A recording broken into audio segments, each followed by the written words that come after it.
Here are 8 things that I'd like to share with you that I wish I knew for my first wedding.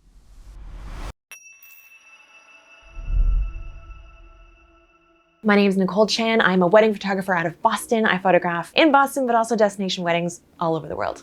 Here we go. Number 1, hire a seasoned professional to be your second photographer. I know it will cost money, probably a lot of money. However, the benefits are so great. You'll be able to see how they work, how they move, how they proactively see things. After the wedding, you'll be able to see their raws, you'll be able to see their settings. There's so much to learn from seasoned professionals here. Not only will you be able to have a very reliable backup, but you'll be able to maybe make a friend or just meet other people in the industry.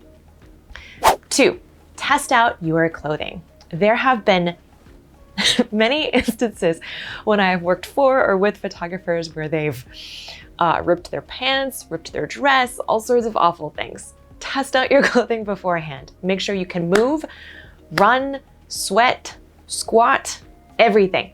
Nobody wants to see your pit stains. Underwear should stay under your pants. Test it all out. Number 3, bring earplugs for the wedding reception. When I was younger, I used to listen to super loud music. I used to party with the couple, all that fun stuff. Now that I'm extremely old, I want to preserve my hearing. Several of my friends have developed tinnitus from photographing at weddings. During a wedding reception, sometimes the best photos and the best angles are from, the perspective of standing in front of the DJ booth. You might experience a lot of loud noise exposure for a long time. What I would really recommend, head to the drugstore, grab like a pack of those disposable ones. I like the ones from the concerts, they're great. You can also go fancy and get custom ones, whatever you'd like. Number 4, timeline planning meeting with the couple. Ask them about expectations, people that are most important to them, details that are significant to them, where in their wedding they want to have their photos taken, what they're most excited about, what they're nervous about, everything. I'm a little bit more type A than most, so I'll also give them homework and say, here's a baseline portrait list, please add to it. And then I'll take that portrait list, turn it into a checklist, sync it with my Apple Watch, and then we have a plan. During this timeline call, it's also really great to build in buffer time during areas where you think you might need it so that you can do the best work for your couples. For example, I like 60 to 90 minutes of getting ready time, and then I like to get to the ceremony 30 minutes prior. And I talk through that, I talk through the philosophy and the thought process of that, super helpful. Creating a realistic timeline is something that most couples have very little experience doing. So it's nice to be able for you to guide your couples, establish yourself as an expert, and as a helpful person. Number 5, print out your checklist.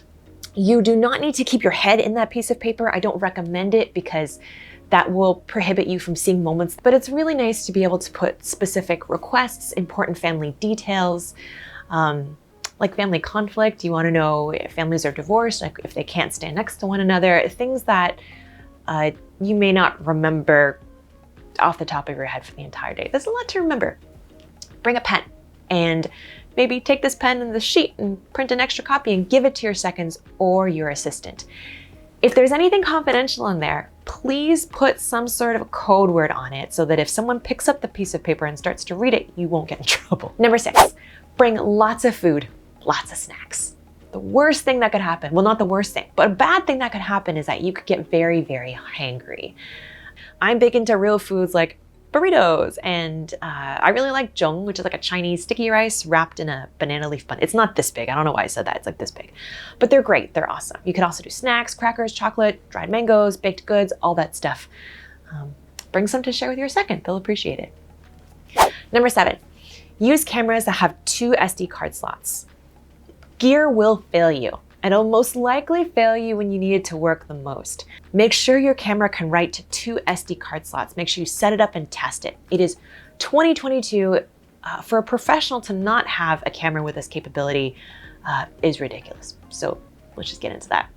I personally write to 2 card slots. The first card slot is the raw card slot, and then the second card slot is usually bigger, usually like 256 gigs or something, and it writes large JPEGs. The benefit of this is that I can have multiple weddings on that JPEG card. Number 8, bring twice as many cards and batteries as you need.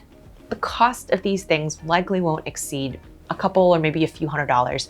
Don't go cheap, during the critical parts of the wedding day, sometimes I'll even keep an extra set close to me just in case. Especially on like really cold winter days in Boston where like it's 99% for battery for a second and you go outside and it's cold and now it drops super quick.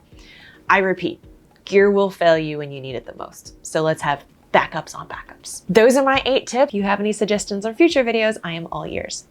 Thanks, have a great day.